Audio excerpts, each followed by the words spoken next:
பிரதான செய்திகளின் தலைப்புச் செய்திகள்.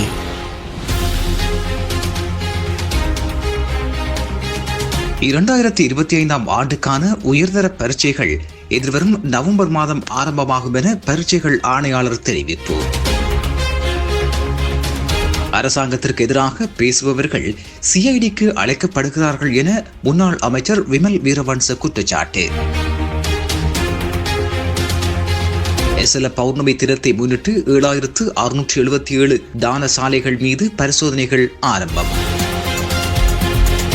2 இலங்கையர்கள் உட்பட 140 பேர் பாகிஸ்தானில் கைது. ஆஸ்திரேலியாவிடமிருந்து அரிய கனிம வகைகளை பெற இந்தியா பேச்சுவார்த்தை.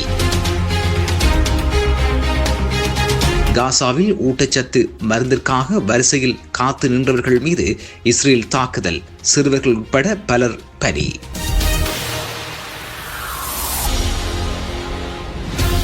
பிரதான செய்திகளின் தலைப்புச் செய்திகள் வழங்கியது.